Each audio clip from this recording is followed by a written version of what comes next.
And it's like, nah, I don't know if I want to do this. So we have the Seven of Swords coming up as your underlying energy. Now, what I see this as, I mean, have a look. He's looking back over his shoulder at the Nine of Cups, which is the wish card, right? Your heart's desire. And he's kind of running off. He's running off. He's trying to escape. So the whole thing, this, yes, it's the lie, cheater, deception card, but the underlying energy is the energy of the person or the people in this case that I'm reading for. It's general, so it can go both ways, yes, but that's the general rule, that it's the people that I'm reading for. So unless you've been lying, cheating, deceiving, doing stuff in the shadows, doesn't have to be nefarious. Sometimes we are trying to hide things so people don't know what we're up to, right? Unless you're doing that, I mean, it could be. So maybe you're trying to work on something in secret. You're doing something in secret. You put a lot of work and effort into it, and it might be time for it to come out. But I'm still not getting that. We have two cards of secrets coming up here. We have this guy who looks like he's trying to escape something or he doesn't want to take the risk. That's some major energy coming in of you don't want it to be seen. You don't want to show it. I don't know. Why does it feel risky to you? I don't understand why, because you put so much time and effort into this. The Eight of Pentacles is coming up as a past energy. And obviously, only you guys know why this is. But the guy in the Eight of Pentacles, look how focused he is. He's focused on that pentacle in front of him. Doesn't matter how many more he's done. Was that one not perfect? And he threw it on the ground. He doesn't want that one. These ones are perfect. This is the apprentice who's trying to master some skill. And he's working hard on this because he knows he wants to get it right. And he knows it's going to lead somewhere to long-term security and stability. If he gets that trade down. Now, this doesn't have to be a job. This could be a relationship. This could be something. But you've put a lot of time and effort into this. I know that for sure. It's the past, last week, last month, last year, whatever, right? But you've been doing this for a while. You've put effort into it. The focus of this week is the Nine of Cups, which is your heart's desire. It's your heart's desire. It's the wish card, right? This is what I want. This is what I wish for. And yet still, all of a sudden now, it's like you want to escape a situation. For some of you, you put work and effort into escaping a situation, but I'm not really getting that. For the majority, I'm getting you put time and effort into it. It's about to come in now. You're about to hit your heart's desire, get your heart's desire, get success, and you're kind of backing off from it. Now, yeah, you know, some people have a fear of success. I know a lot of people have a fear of failure. This is not that. This is, I don't know if I want to do this. So it's coming in here. So let's have a look at what's coming in as if in the present, we have the High Priestess. So the High Priestess, she's, again, the keeper of all secrets. So a lot of this secretive stuff. Secrets. The only one that's missing is the moon. You know, those are the three big cards that are to do with hidden things, secrets, not revealing what's going on, working in the shadows, right? And so the High Priestess is someone who knows. She knows. And you know, because if she comes up in your spread, this is saying trust your intuition. There's something that you know. There's a gut feeling that you have to act on it. But that's just it. I don't think this is one and the same thing. I don't think the gut feeling is to avoid this, what you've been working on. I think the gut feeling is to go with it. Because if you follow your gut feeling, you get to the King of Pentacles, who is success. He is successful. You know, he's mastered. If this person's trying to gain mastery over something, he's achieved that. He sits on that throne. He has a kingdom. He's worked for everything. He has great abundance. Yeah, it's fears and doubts. It's fears and doubts. Come on, Aries. Let's think about this for a moment. Just pause and think about it. Look at how much work you put into this. Look, you know what your heart's desire is, right? You know what your heart's desire is. Are you going to let this stop you? These are your doubts. Swords are our thoughts, our beliefs, our ideas, right? And she's blindfolded. She's tied up, but she's not tied to anything. She could escape. There's a huge gap in front of her. If she could struggle a little bit. We all have that inner saboteur in our head that tells us, you know, you're too young, you're too old, you're too fat, you're too skinny. You don't know enough. You know, this is going to go wrong. That's going to go wrong. That's what this is. And yet, with the High Priestess there, it's saying your intuition is not that. And a lot of people have problems distinguishing between their fears and their intuition. And your intuition is going to be like your best friend. You know, your best friend will tell you, even if it's something that you don't want to hear, your best friend will say, look, Aries, you know it's not the truth, right? And they'll call you out on your BS. And that's what your intuition does. Your fears, they try to keep you safe. And they'll tell you anything to keep you safe. It's like an overprotective parent. And your fears will never make you feel good. Never make you feel good. Your intuition, even if it's something crappy that you've intuited, you know that, okay, yeah, this is the right thing. This is the way to go. But trust me on this. It's something that you've worked hard on. It's coming in. It's coming in. Now, what are you going to listen to though, right? Seven of Swords this, which is escape. I don't want to take the risk. I don't want to do this. I'm ready to leave it all behind, everything that I've worked hard on. Then, I don't know. That's a whole different spread for you guys. For those of you that are willing to trust your intuition over your fears, go with that inner knowledge. Know that, look, I've done this. I've put in the practical hard work. I might still not see evidence of it coming in, but I know where this is going. I know that something's going to come out of this. Where does that lead? It leads you to the King of Pentacles. And like I said, he's all about success. This is Earth energy, Taurus, Virgo, Capricorn. Some of you have been working really hard on your long-term stability and security. Whether that's a job, whether that's a relationship, whether that's on yourself, the shadow work, right?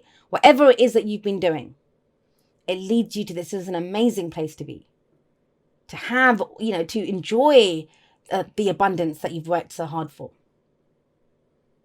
And yet still, Aries, still I'm getting this. This is fears. I get it. We all have those fears and doubts. Like I said, and think about it. Our ancestors needed those fears and doubts. If they heard a rustling in the bushes, they'd run. And that's what kept them alive. And that's why we're alive as a species today. But it was life or death back then. It's not life or death right now. Or very rarely is it life or death, right? Now, what's the advice? What's your advice to get to this? Trust your instincts and what else? Because some people I think it was an Aries that asked me this. What does this position mean in a spread? This is the advice to get you to this. Both of these cards get you to the future. Either to help you avoid that future or to get to it. Don't skulk around in the shadows. Don't do this passive. Because the other thing with the High Priestess is she's passive. She doesn't act. So it's almost like pulling back, not putting in the work now. What's the point? So nothing's going to come off this anyway. That's not the case. Six of Wands says, stand up and be recognized for all the work that you've done. Have a look at this person. It's a victory card, right? It's recognition for everything that you've done. And I know it's a long time coming. I know you haven't had that recognition. But the thing with the Six of Wands is no one comes up to you and kind of gives you a pat on the back. This guy climbs up on his horse, holds his wand up high, puts a victory wreath on it and says, hey, look at what I've done. Look at what I've succeeded at. This is pride. Taking pride in everything that you've done. I don't know what's going on here, Aries. I mean, this can play out in so many different ways. But the bottom line is it's time to come out into the spotlight. It's time to be seen. It's time to be recognized for what you've done. For all the effort that you've put in. I mean, for some of you, if you're dealing with someone like this might be the week where they kind of go really quiet. And you're thinking, what the hell happened here? We were working on something. What happened? Everything's going so great. Because they're dealing with this, fears and doubts. I don't want to take the risk. I don't want to do this. I don't know. It's a major case of the what ifs and the I don't knows coming in here. But the solution is this. Get up, get on your horse, tell the world, scream it loud and proud. This is what I've done. Look at what I've done. This is what I deserve. I deserve a seat on that throne. I deserve that success. I deserve the abundance. The King of Pentacles, he's a traditionalist, right? So, he earns that much to take care of his family, to take care of the people that he loves. He provides security and stability so he can nurture those people that he loves. And it's your heart's desire to have this position. Some of you, it's a job that you're trying to go for. I love you. These are very important words. They are indeed. They are indeed. This card doesn't come up very often. And when it does, it's almost like, I've said this to clients when this card comes up for them. I say, who do you need to say I love you to? Especially think about it. This is a relationship. Let's go through it and do a relationship read on this. You've worked really hard. Either you've been dating, kissing those frogs, working on your behavioral issues, your old relationship issues. You've been putting in the effort and the work. It's your heart's desire to be with this person, to be in this relationship to make it work the way that it is. And yet, now it's like, I don't know. I'm not sure. I feel stuck. I don't know if there's what I can do here. But you do know. The High Priestess tells you, you know. You know this. Trust your intuition. Go with your gut feeling. The King of Pentacles, in relationships, he's an amazing energy to have because, like I said, he's a traditionalist. He wants to be with you. He wants to get a house together, move in together, get married, and all of that stuff.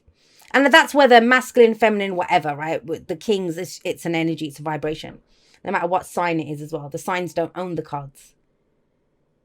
But it's time to kind of get out there, have pride. Do you have pride in how much work you put into yourself, into the relationship? If you do, go forward and say, I love you. To yourself, love, we do this because we love ourselves, because we deserve it, right? That's the 9 of Cups. The whole reason the person walks away from the 8 cups in the 8 of Cups to the 9 is because I deserve better than this. So when you're getting what you deserve, what you worked for, what? Are you afraid to say I love you? Maybe you found the person. Maybe the relationship's going where it is. Or maybe the other person says I love you to you. You thought you wanted that person. You thought you wanted it. That was your heart's desire. I love you came in and that's like, I don't know if I want this. I don't know if I should take this risk. If the King of Pentacles is someone else that's coming in, he's solid. He is solid. He means what he says. He's not going to say, I love you. And that's really easy to say. I know it is. But there's a way to kind of, if you focus on the now, think about it. If we focus on the past, we'll have regrets. So this might be, well, I should have done this. And I don't know if I did that right. And maybe I should have done. That's regrets. It can drive you nuts.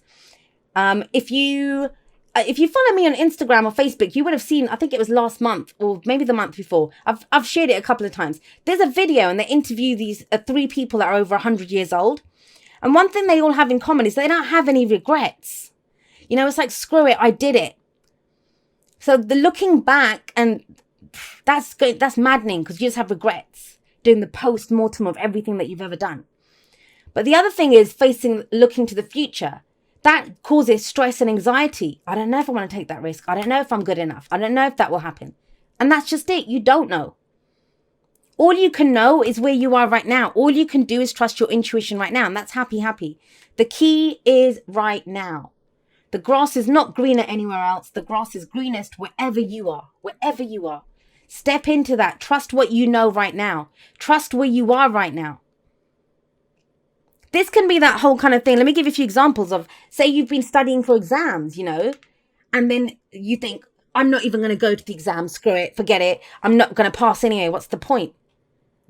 And the High Priestess is sat there, yes, she's passive energy, but inside that, look, it's better to go, and at least I gave it a shot, than not to try this at all. Success. You have 2 cards of success. He's very successful coming in there. And you got the wish card. I can't stress it enough. I feel like all I've said here is, hey,